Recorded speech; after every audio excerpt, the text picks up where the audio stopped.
Tube Tamil வணக்கம். Iran 24 மணி நேரங்கள். ஈரானினுடைய அதிபர் முகமது பெசஸ்கியான் சற்று முன்னர் தங்களுடைய அயல் நாடுகளுடன் தாம் நட்பாக இருக்க விரும்புகின்றோம் என்று இரண்டாவது தடவையும் சொல்லியிருக்கின்றார். நேற்று முன்தினம் அவர் கூறியதன் பின்னர் கடந்த 24 மணி நேரங்களுக்கு உள்ளாக சவுதி, கட்டார், எமிரேட்ஸ், குவைத் உள்ளிட்ட மத்திய கிழக்கு நாடுகள் எல்லாம் ஈரானினுடைய பரவலான தாக்குதல் நடைபெற்றிருக்கின்றது. இந்த இடத்தில் மசூத் பெசஸ்கியான் சொன்னது சரியா என்று ஈரான் ரெவல்யூஷன் கார்ட் படைப்பிரிவு கூறுகின்ற பொழுது, இது அரசியல் கத்துக்குட்டித்தனமான பேச்சு, அப்படியெல்லாம் மன்னிப்பு கேட்க வேண்டிய தேவையில்லை என்று கூறியிருக்கின்றார்கள். எனவே ஈரானின் மக்கள் ஈரான் மன்னிப்பு கேட்டுவிட்டது என்று கருதாமல் இருப்பதற்காக ரெவல்யூஷன் கார்டினுடைய கருத்து அப்படியும் இவருடைய கருத்தும் இப்படி இருக்கின்றது. ஆனால் இது உண்மைதானா? எதற்காக இவர் இப்படி சொன்னார் என்று டென்மார்க்கினுடைய மத்திய கிழக்கு செய்தியாளர் குனார் வில்லியம்சன் பெர்லின்ஸ்க பத்திரிகையில் எழுதியிருக்கும் விளக்கம், இது ஓர் அரசியல் டயலாக் மட்டுமே அல்லாமல் மற்றபடி இதில் எதுவும் கிடையாது என்று குறிப்பிடுகின்றார். எப்படி அதை குறிப்பிடுகின்றீர்கள் என்ற கேள்விக்கு ஒரே ஒரு பதில், மத்திய கிழக்கு நாடுகள் அமெரிக்காவிற்கு ஒரு கருத்தை சொல்லி இருக்கின்றன, மேலும் 2 வாரங்களில் இந்த போரை நீங்கள் நிறுத்திவிட வேண்டும். அப்படி நிறுத்த தவறுவீர்களாக இருந்தால் நாங்கள் உங்களுக்கு எரிபொருளை வழங்குவதை முற்றாக நிறுத்தி விடுவோம், இதுதான் எங்களுடைய நிபந்தனை என்று கூறியிருக்கின்றார்கள். ஆகவே இந்த இடத்தில் அயல் நாடுகளை தாக்க மாட்டோம் என்று கூறினால் மத்திய கிழக்கு நாடுகள் டொனால்ட் ட்ரம்பிற்கு தொடர்ந்து அழுத்தங்களை வழங்கும் என்பதனால் அவர் அப்படி சொல்லி இருக்கின்றார் என்பது முதலாவது விளக்கம். இரண்டாவது விளக்கம், மத்திய கிழக்கு நாடுகள் டொனால்ட் ட்ரம்பிற்கு அழுத்தம் கொடுத்து இந்த போரை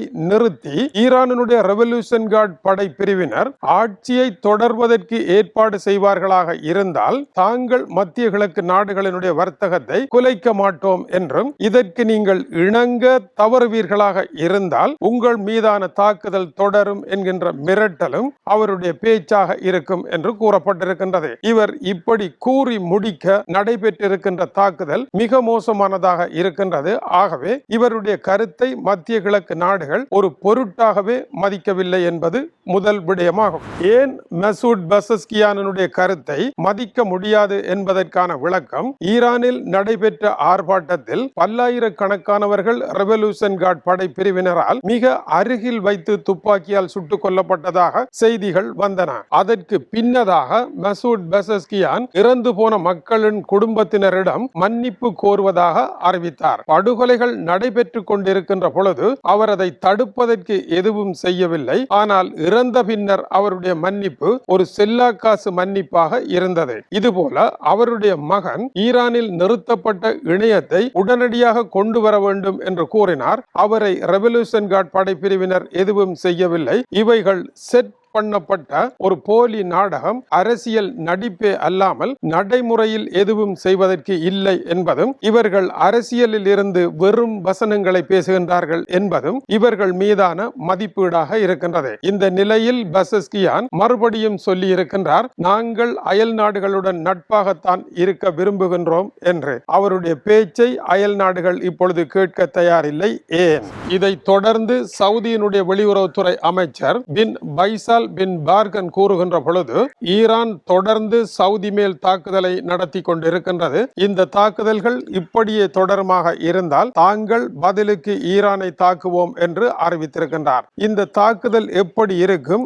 ஈரான் என்ன செய்கின்றதோ அதே அளவிலான தாக்குதல்களை ஈரான் மீது தாங்கள் நடத்துவோம் என்று கூறியிருக்கின்றார். அரபு எமிரேட்ஸினுடைய வெளியுறவுத்துறை அமைச்சர் கூறுகின்ற பொழுது, ஈரான் நடத்துகின்ற தாக்குதல்களை இனி சகிக்க முடியாது. அரபு எமிரேட்ஸில் இருக்கின்ற நாடுகள் அழகிய நாடுகளாக இருக்கின்றன, இரத்தமும் சதையும் புதுமையாக இருக்கின்ற நாடுகளாக இருக்கின்றன. இப்பொழுது உடைந்து எரிந்து காணப்படுகின்றது. இதை சகிக்க முடியாது. ஈரான் என்பதற்காக எங்களுடைய நாட்டு மக்களை காப்பாற்றாமல் நாங்கள் வாய்மூடி இருக்க முடியாது. இனி பொறுமை கலைந்து விட்டது என்று அறிவித்திருக்கின்றார்கள். எனவே மசூத் பெசஸ்கியானுடைய கருத்தை இவர்கள் ஏற்க தயாரில்லை. அடுத்த கட்ட போருக்கு அவர்கள் தயாராகின்றார்கள். இந்த நிலையில் ஈரானுடைய வெளியுறவுத்துறை அமைச்சர் அமைச்சர் அபஸ் அரக்சி என்ன சொல்லுகின்றார்? மன்னித்துக் கொள்ளுங்கள், போர் பரவலாக்கம் அடைய போகின்றது, அதற்கு ஈரான் தயாராகிவிட்டது என்று கூறுகின்றார். ஏன் போர் பரவலாக்கம் அடைய போகின்றது? அமெரிக்கா இஸ்ரேலை விடுத்து மத்திய கிழக்கு நாடுகளுடனான ஈரானினுடைய போர்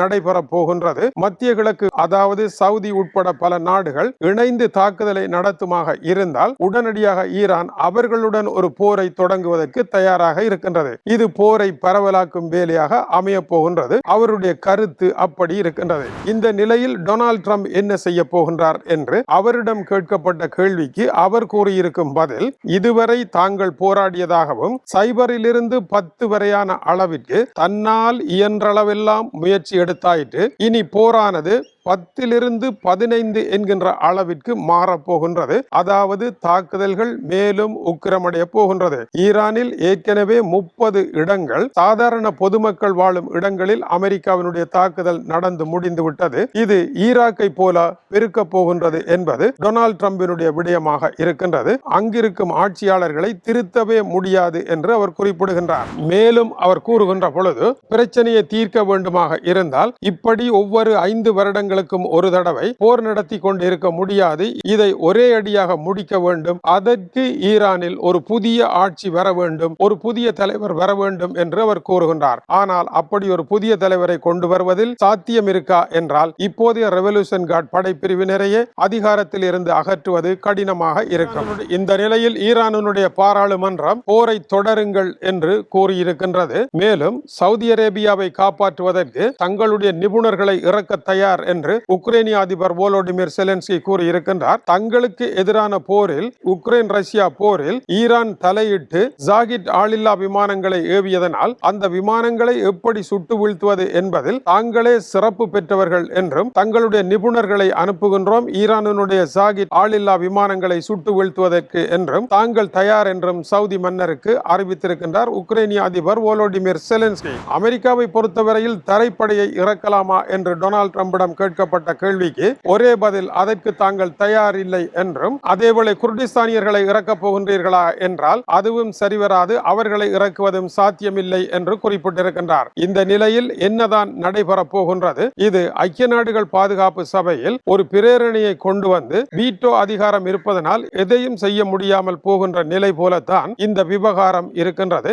இதை எப்படி தடுப்பது? தடுப்பதற்கு இன்று யாரும் இல்லாத ஒரு போர்க்களமாக இருக்கின்றது. போர் மேலும் விரிவாக்கமடைய போகின்றது. இதை தடுப்பது எப்படி? முதலாவதாக யாராவது ஒருவர் திடீரென இந்த போரை நிறுத்துவாராக இருந்தால், உதாரணமாக உக்ரைன் போரை ரஷ்ய அதிபர் நிறுத்துவாராக இருந்தால் மற்ற இடங்களிலும் நிறுத்துவதற்கு வாய்ப்பு இருக்கின்றது. எல்லோருமே தவறான பாதையில் தான் செல்கின்றார்கள். எனவே டேனிஷ் பழமொழி ஒன்று இருக்கின்றது, தவறான பாதையில் விரைவாக செல்வதனால் எந்த பயனும் கிடைக்காது என்று. அமெரிக்கா முதல் ஈரான் வரை அனைவரும் விரைவாகவும் செல்வதனால் மலை உச்சியை விரைவில் அடைய போகின்றார்கள். அதற்கு பின்னர் அவர்களுக்கு ஓடுவதற்கு இடமில்லாத ஒரு இடம் வரும். அந்த இடத்தில் நிறுத்தாவிட்டால் அதற்கு பின் என்னவென்று யாருக்குமே தெரியாத இடத்தை நோக்கி அனைவரும் ஓடிக்கொண்டிருக்கின்றார்கள். தொடர்ந்து இணைந்திருங்கள். மேலும் சூடான செய்திகள் வந்திருக்கின்றன, அடுத்த செய்தியில் வருகின்றன. இது டியூப் தமிழனுடைய உலக செய்திகளுக்காக இலங்கை வடபுலம் யாழ்ப்பாணத்தில் இருந்து கீசே துறை. வணக்கம் உறவுகளே.